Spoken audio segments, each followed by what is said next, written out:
Cierra sus ojos un momento. Señor y Dios, te damos gracias en esta hora. Gracias por tu palabra.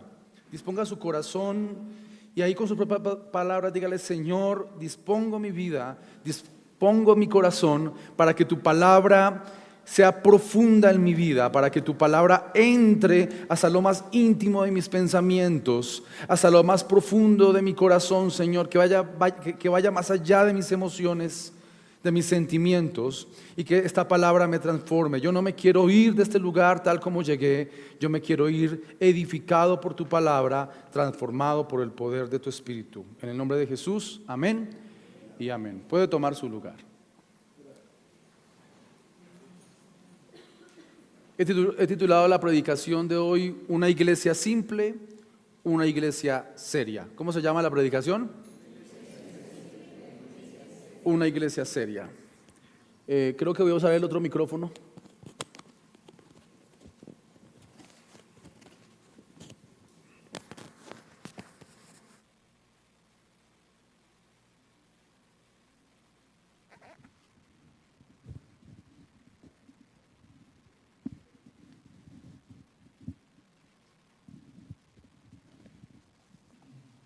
Y el propósito de la palabra de Dios para el día de hoy, voy a leerse y después usted lo repite conmigo. Interiorícelo. Una iglesia simple es una comunidad enfocada en llevar una vida de intimidad con Dios y lo demuestra con su estilo de vida. Vamos a leerlo juntos. Una iglesia simple es una comunidad enfocada en llevar una vida de intimidad con Dios y lo demuestra con su estilo de vida. El año pasado, finalizando el año, el pastor inició un estudio sobre la carta a Santiago, pero él estuvo en su retiro anual y allá el Señor le colocó a él desarrollar el tema del fruto del Espíritu Santo. ¿Cuánto fuimos edificados? Es un gran desafío para nosotros como iglesia ser portadores de ese fruto para que nuestra vida sea un ejemplo para otras personas. El día de hoy queremos darle continuidad a este mensaje de perseverancia. Yo considero que la carta de Santiago es un mensaje de perseverancia para la iglesia.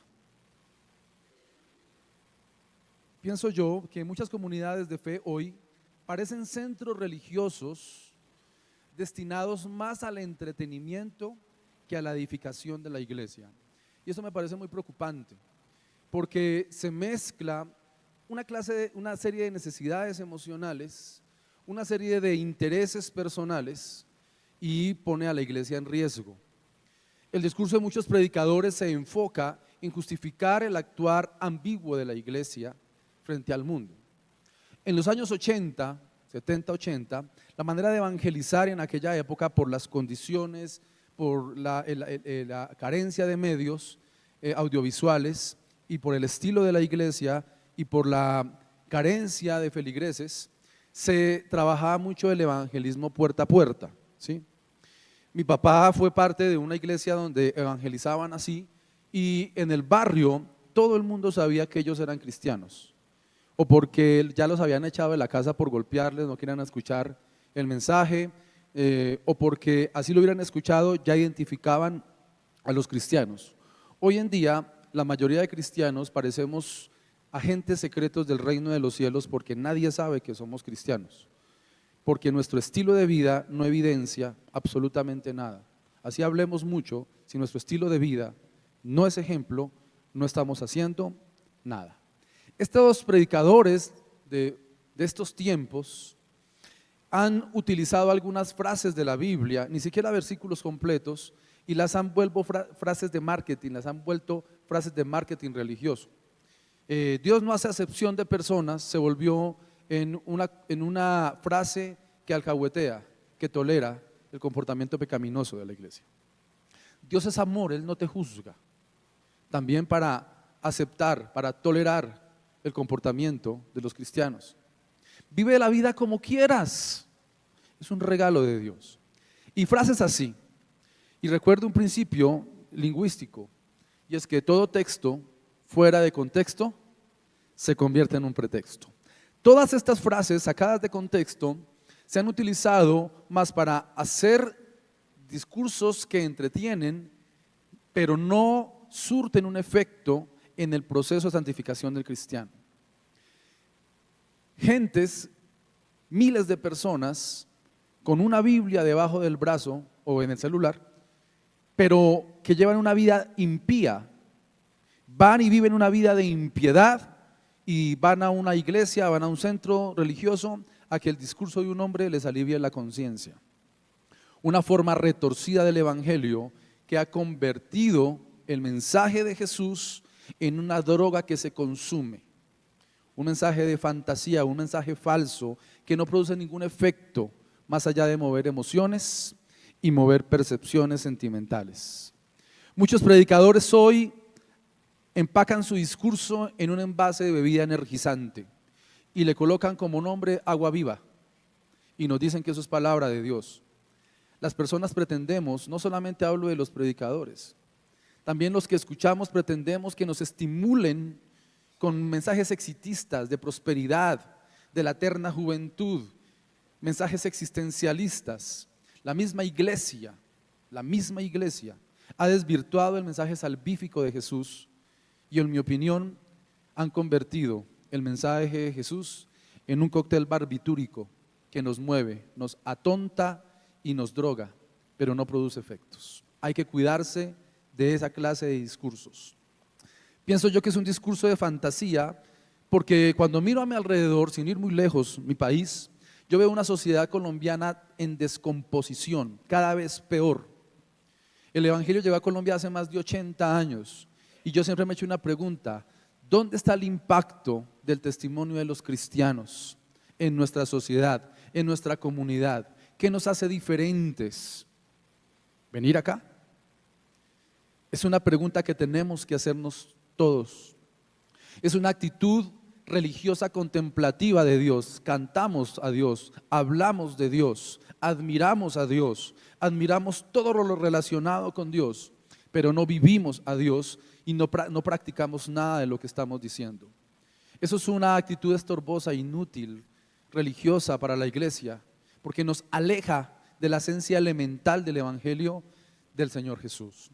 Mateo capítulo 26 versículo 41 dice, para mí, una de las grandes advertencias del Señor Jesús, dice: orad y velad para que no entréis ¿en qué? En tentación. Y luego la advertencia dice: a la verdad el espíritu está dispuesto, pero la carne es débil. ¿Cómo es nuestra carne?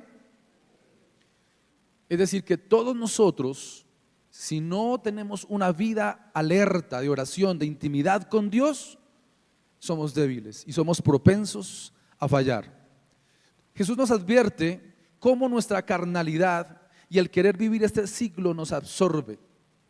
Nosotros entonces debemos tener una relación con Dios, una relación que sea real y eficaz para que nos mantenga alejados de la tentación.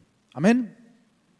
El texto que acabamos de leer nos da una profunda enseñanza acerca de la era que la iglesia está viviendo, estos tiempos. Que nadie diga, dice el versículo 13, cuando es tentado, que es tentado ¿por quién? Por Dios, porque Dios no puede ser tentado por el mal y Él mismo no tienta a nadie. Aquí debo hacer una aclaración. Cuando Jesús enseñó a orar allá en Mateo capítulo 6, en el versículo 13, dice: no nos metas en tentación. Hay dos cosas que tenemos que entender. La primera es que el término tentación en la Reina Valera y otras versiones es traducido de otros términos. Hay tres formas de decirlo en el texto griego. Así que en Mateo la palabra tentación es traducida de la palabra prueba.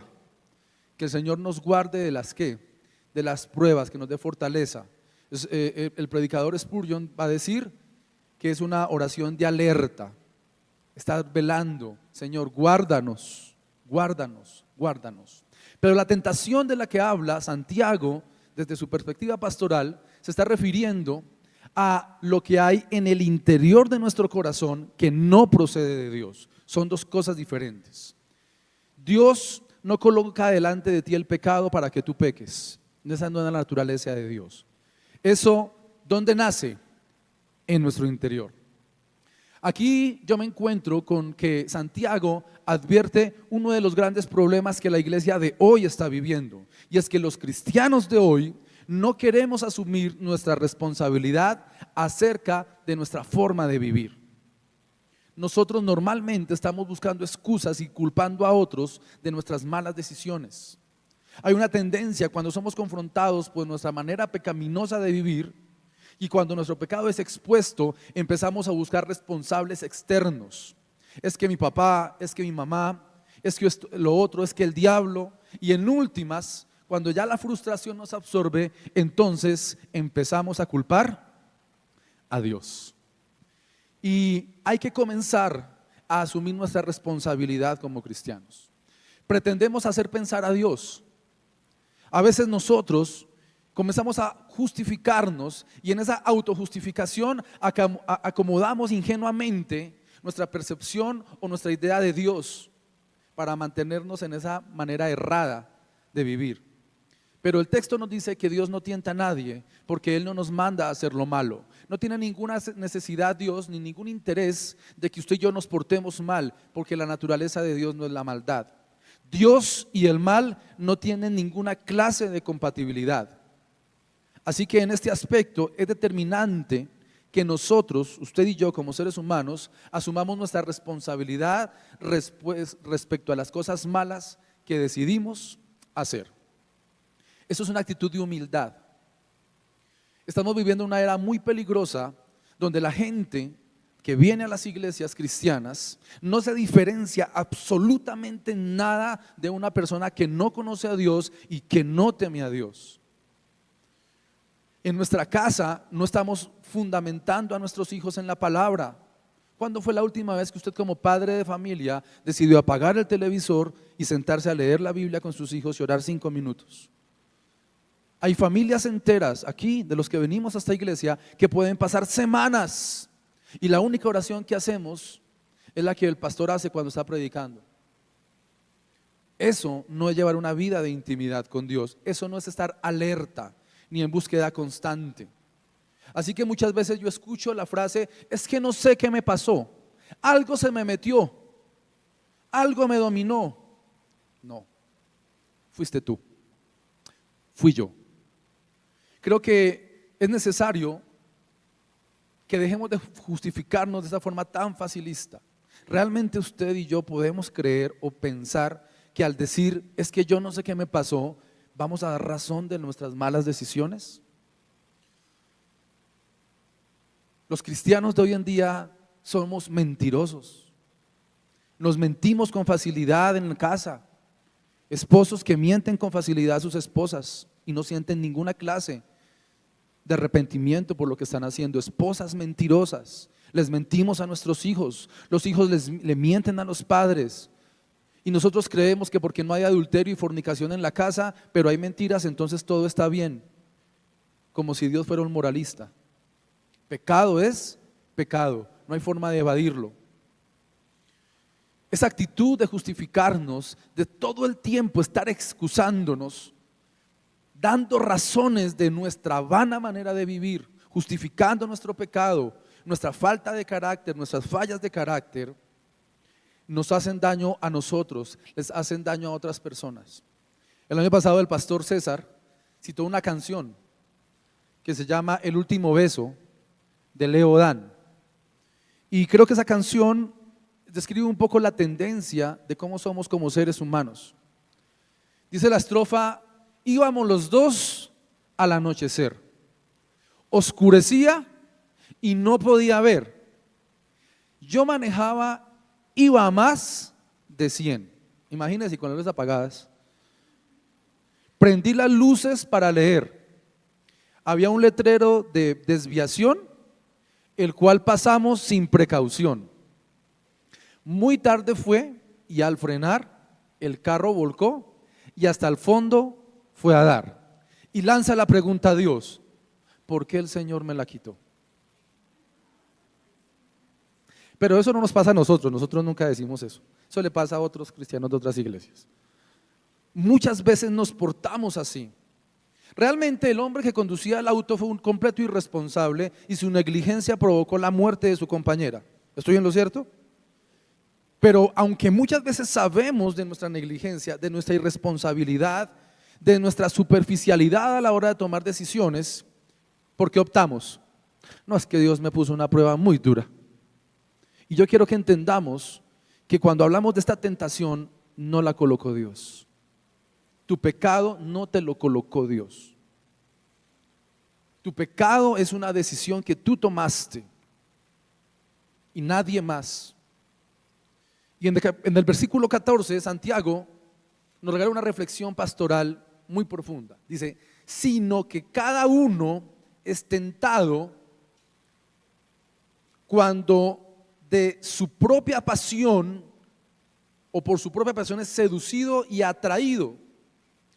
La Reina Valera dice concupiscencia. La palabra concupiscencia es sinónimo de codicia, es un deseo desenfrenado en el interior. La palabra concupiscencia quiere decir eso.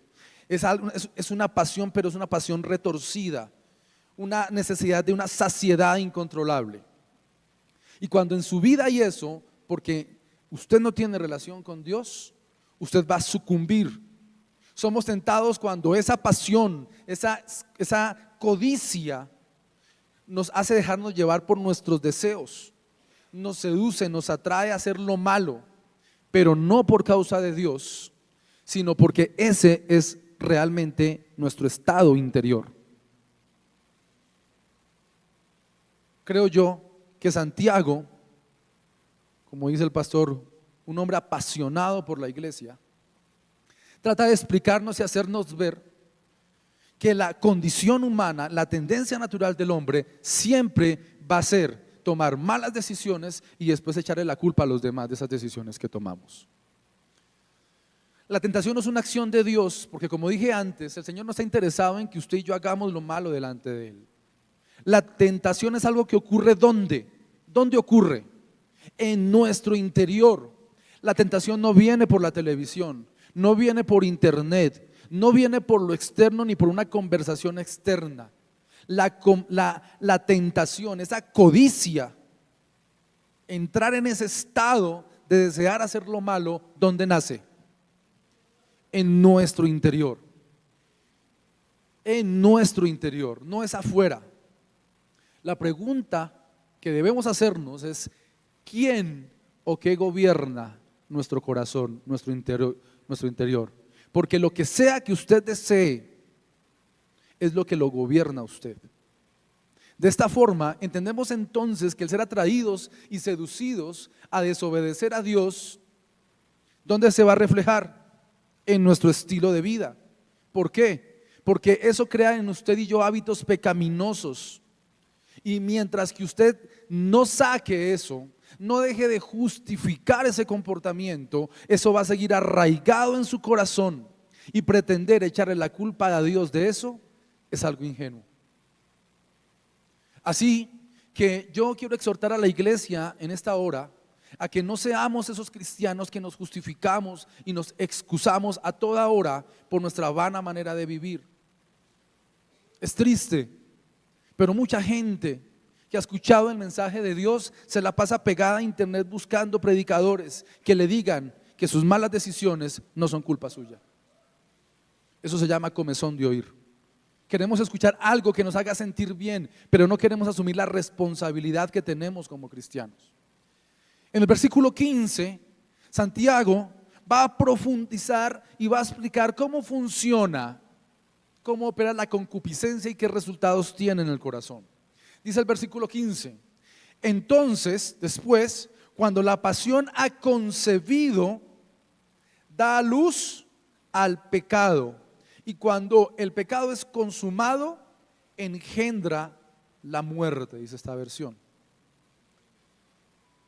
Cuando usted no tiene una intimidad con Dios, cuando usted no busca el rostro de Dios y usted se la pasa pensando que usted puede hacerlo solo, que usted no necesita a Dios, en su corazón aparece ese deseo, esa pasión dañina, y usted concibe, dice cuando concibe, ¿qué es concebir el pecado? Cuando su mente y sus pensamientos empiezan a buscar la forma de pecar, la ocasión para pecar. Cuando el pecado se convierte en una idea en su cabeza, usted ya concibió el pecado y después lo consuma, es decir, va y comete el acto de pecado, el que sea.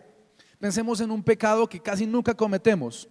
Ya llegó en 5 minutos y está por allá en las 100 a las 11 de la mañana un sábado. No va a llegar en 5 minutos. ¿Por qué hacemos eso? ¿Por qué decimos eso? Para guardar las apariencias. Las mentirillas, que son mentiras, nosotros normalmente las utilizamos porque preferimos aparentar. No queremos reconocer un error, una falla de carácter, que es lo que nos domina en nuestra vida, y terminamos siendo mentirosos. Entonces usted consuma el pecado, va y comete el pecado, y cuando usted hace eso, entonces usted, dice la Reina Valera, da a luz la muerte. Y ese es el estado de una persona que no ha podido dejar un hábito pecaminoso, vegetativo. ¿Qué autoridad espiritual tiene usted para hablar de Dios si usted no ha sido capaz de cambiar un hábito pecaminoso en su vida? ¿A quién le va a hablar? ¿A sus hijos? Sus hijos no creen, nuestros hijos, el mío, Josué no va a creer en todo lo que yo le diga toda la vida. Un día él va a mirar mi manera de vivir, las decisiones que yo tome, y él me va a confrontar por eso. Es así de simple. El deseo interno que prevalece en la vida de una persona que no tiene ninguna clase de relación con Dios, se evidencia en su estilo de vida. No es lo que tú hables, no es lo que tú sepas. Los cristianos nos pasamos en actividades. Esta noche, gran convocatoria, rompiendo las 500,000 ataduras de los últimos 100 años de generación de su familia. Asegura el futuro de sus hijos por 80,000. Y entonces corremos a todo eso. Vamos para que comprar la rosa, para que nos echen aceite, para que nos echen agua, la cinta, la bandera, una cantidad. Buscamos solucionar con cosas externas un problema interno. Y por el otro lado, eso por la gente que es emocionalista. Pero hay otra clase también de creyentes. No, vamos a hacer un curso de hebreo y de griego y un curso de exégesis y un curso de esto otro, y me voy con estos y estos sí saben, y estos donde por allá y estuvieron allá y estudio y sé mucho. Métele todo el conocimiento que tú quieras. El conocimiento no borra el pecado. Solamente un corazón humillado delante de Dios es libre de pecado. Y comenzamos a buscar eso. Y nuestra vida sigue evidenciando la falta de Jesucristo, la falta de la presencia de Dios. Creemos que la vida cristiana es una moda. Creemos que somos cristianos porque venimos a la iglesia y aparte nos saludamos con el pastor todos los domingos. Creemos que la vida cristiana es enviar mensajes por teléfono, tener la app de la Biblia, compartir 500 mensajes diarios de cadenas de oración por Facebook y cadenas de oración por WhatsApp.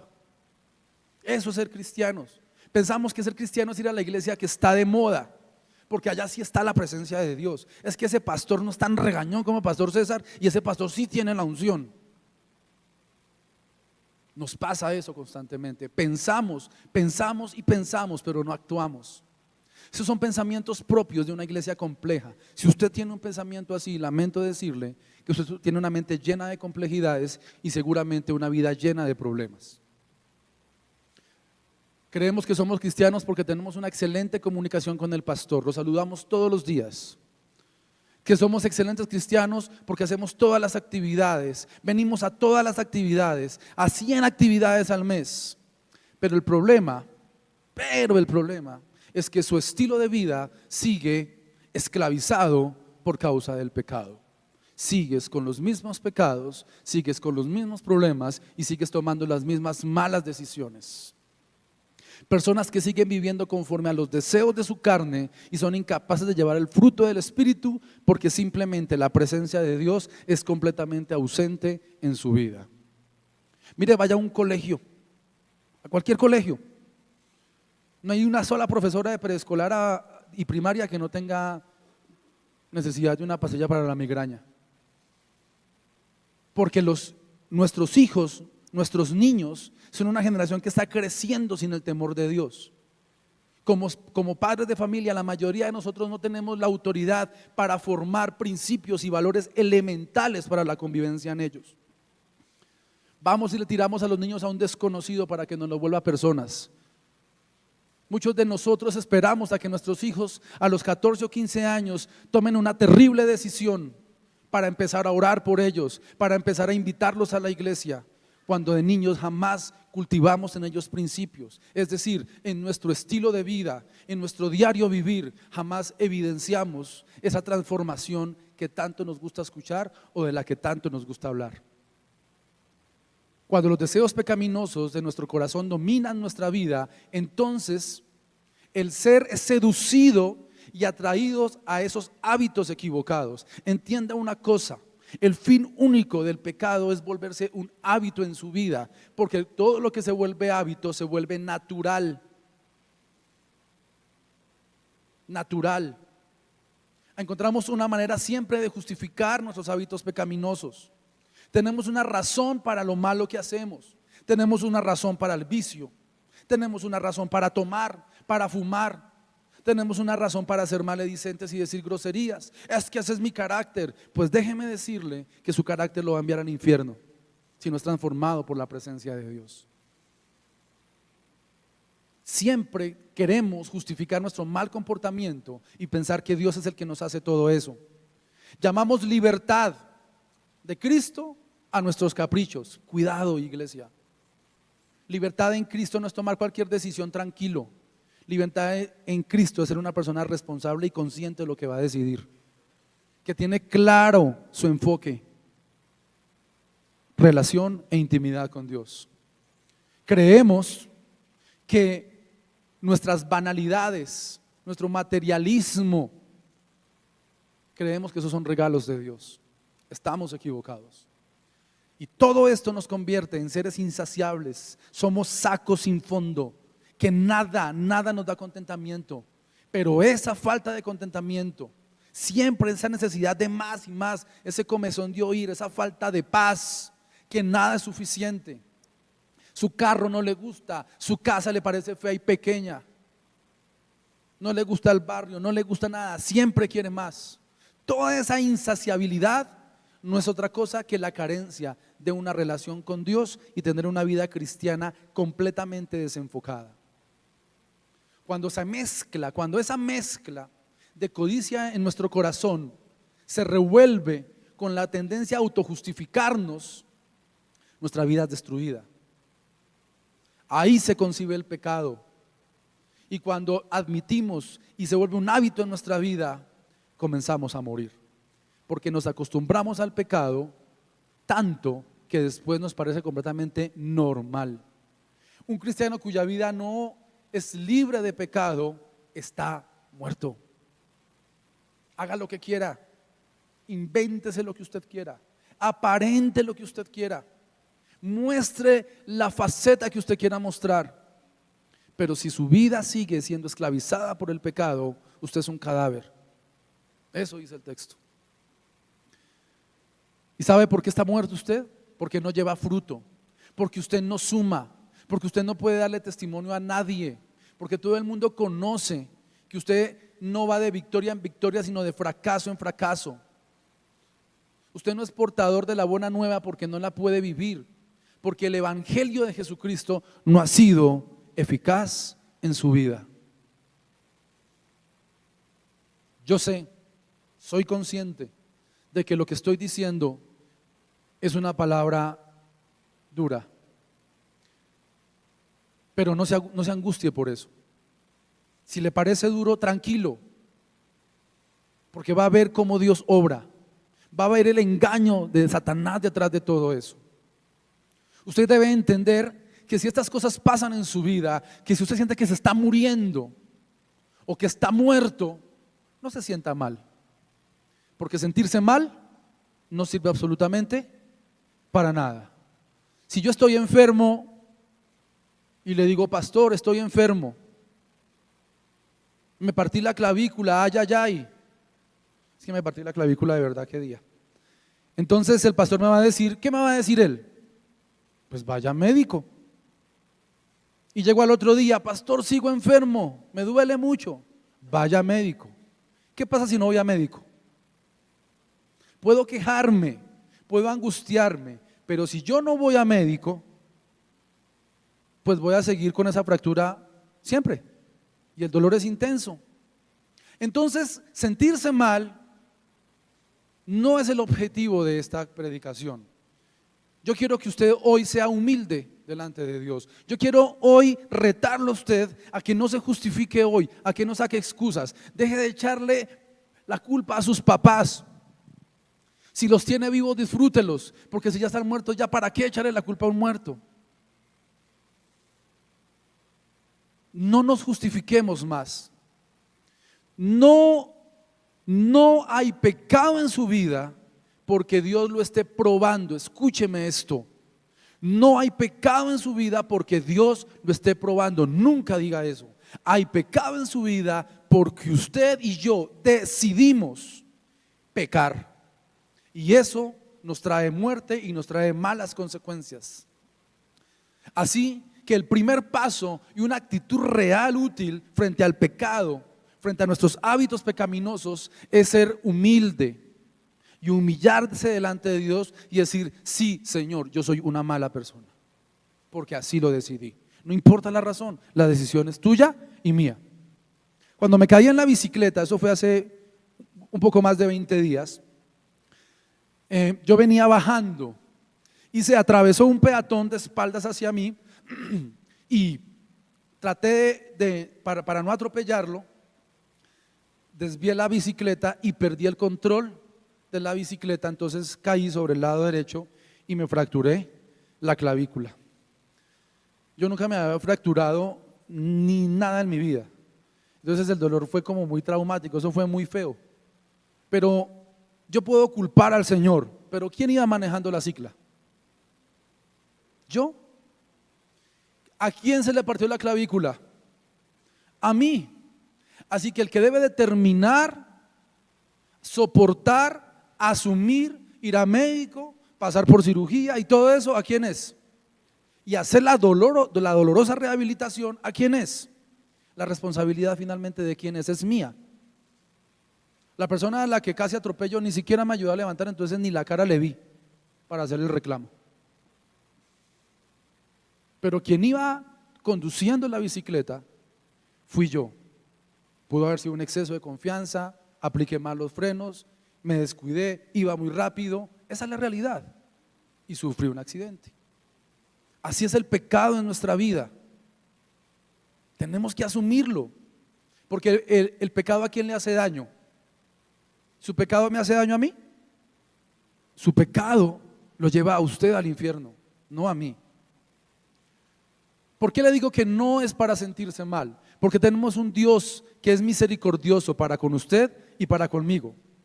¿Sabe algo? Las personas nos complicamos tanto la vida, tanto. Vemos a Dios tan lejos. Cuando estamos haciendo lo malo delante de Él, nos vemos lejísimos de Dios. Y ese es el poder y el objetivo del pecado. El objetivo del pecado, Satanás quiere que usted peque para que usted se sienta alejado de Dios, para que usted no lo busque. Y en ese alejamiento sistemático, por causa de los malos hábitos de vida, usted comienza a alejarse de Dios al punto de llevarlo a un estado de muerte.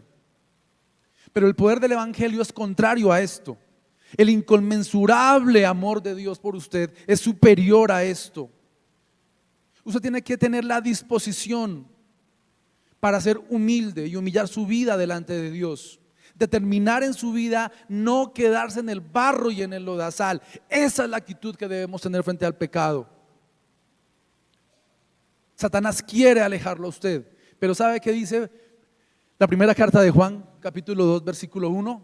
Se lo voy a leer, dice así: hijitos míos, estas cosas os escribo para que no pequéis. Y si alguno hubiere pecado, abogado tenemos para con el Padre, a Jesucristo el justo. Voy a volverlo a leer porque yo sé que no me escucharon. Hijitos míos, estas cosas os escribo para que no pequéis. Y si alguno hubiere pecado, abogado tenemos para con el Padre, a Jesucristo el justo. Tu excusa no te lleva al cielo, tu justificación no te salva. Te salva ir a la cruz, humillar tu vida delante de Él, porque solamente la sangre de Cristo te limpia y te salva. El regalo de Dios es la sangre preciosa de Jesucristo para que nos limpie. Iglesia, el primer paso para ser una iglesia integral que con su estilo de vida obedece el evangelio del Señor Jesucristo, ¿saben cuál es el primer paso para hacer eso? Que asumamos la responsabilidad de nuestros actos y no nos justifiquemos más. Es necesario ser una iglesia seria. Seria. ¿Qué es una iglesia seria? Es una iglesia que está implicada en su estilo de vida. No tiene ningún sentido reunirnos aquí en comunidad hoy y salir de este lugar y seguir viviendo una vida tibia, jugando esa tibieza. Apocalipsis dice que Dios rechazará a los tibios. Es tiempo de ser una iglesia determinada. Sea usted, su meta debe ser la de ser un cristiano determinado.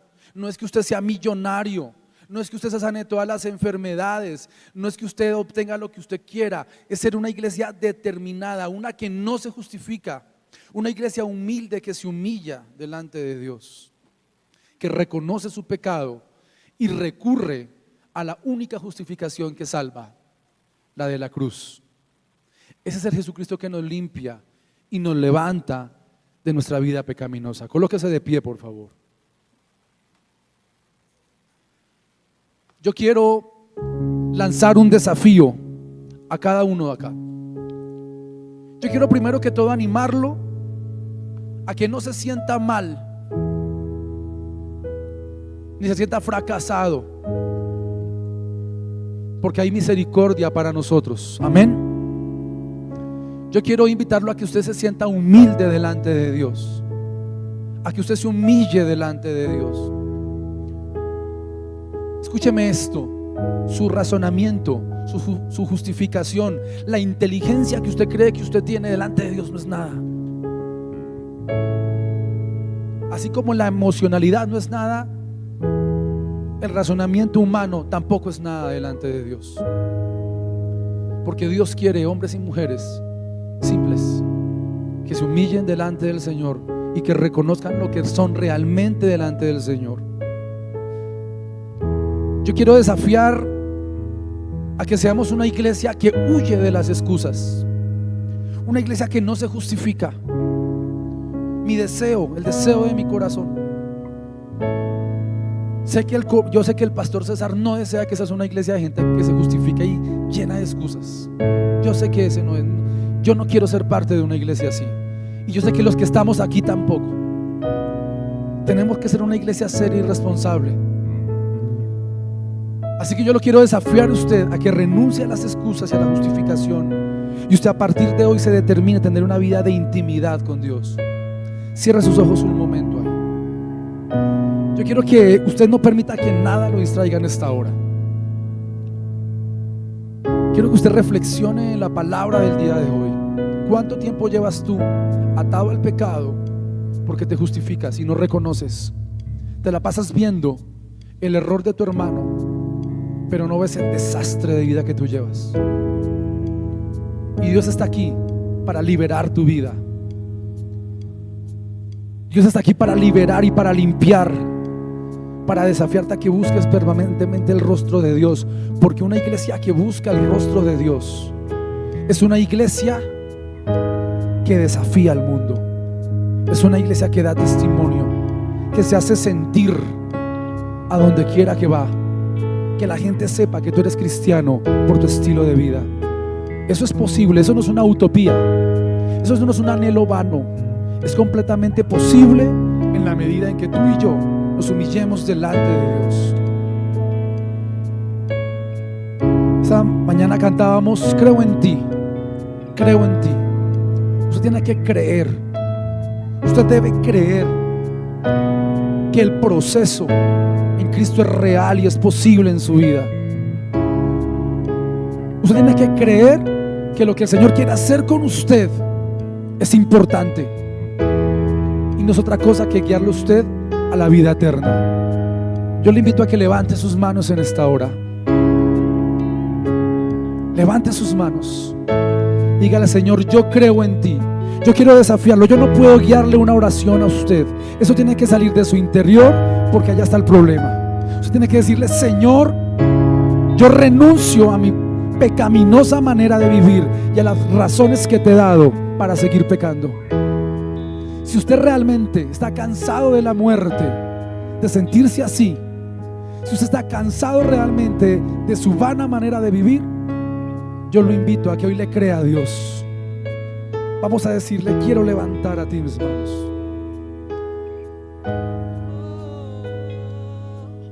Yo quiero levantar a ti mis manos. Maravilloso Jesús, milagroso Señor, llena este lugar de tu presencia. Es descender tu poder a los que estamos aquí. Creo en ti, Jesús, en lo que haces en mí. Creo en ti, Jesús, en lo que harás en mí, en mí.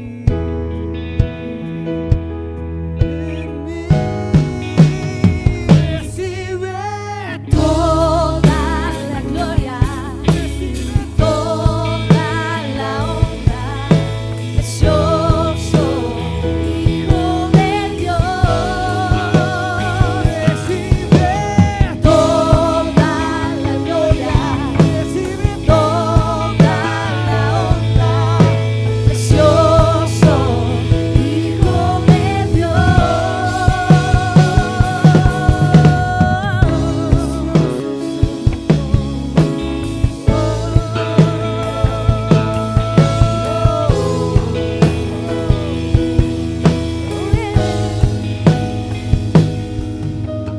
Quiero levantar a ti mis manos.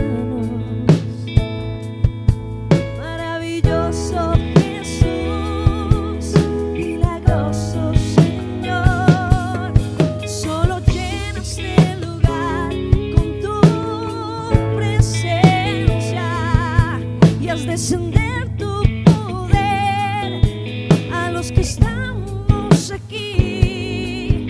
Creo en ti, Jesús,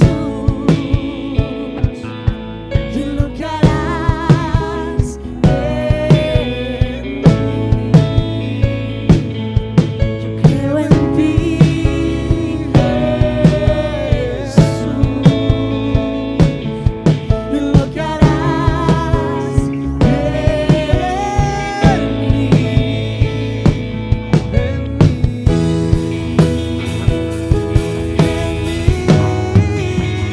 Recibe Toda la gloria y toda la honra, precioso Hijo de Dios. Recibe toda la gloria y toda la honra, precioso Hijo de Dios.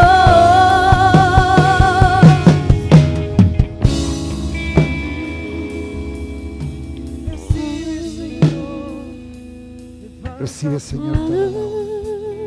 Recibe toda la gloria, Señor. Levanta tu voz y canta. Recibe toda la gloria, Recíbela. toda la honra, Recibe, Señor. Recibe. precioso Hijo de Dios. Recibe Toda la gloria, toda la honra, precioso Hijo de Dios. Recibe Toda la gloria, Recibe toda la honra, precioso Hijo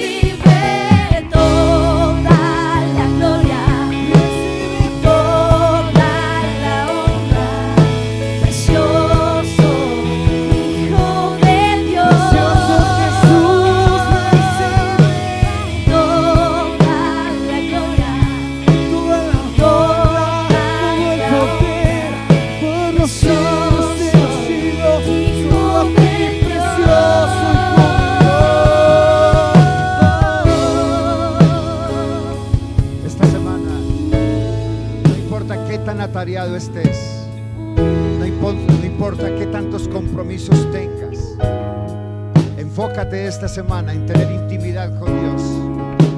Enfócate esta semana en poner tu vida delante de Dios. No salgas de tu casa sin entregarle el día a Dios. Recuerda que cuando tú excluyes a Dios de tus actividades diarias, el único resultado es carne, y las obras de la carne son pecado.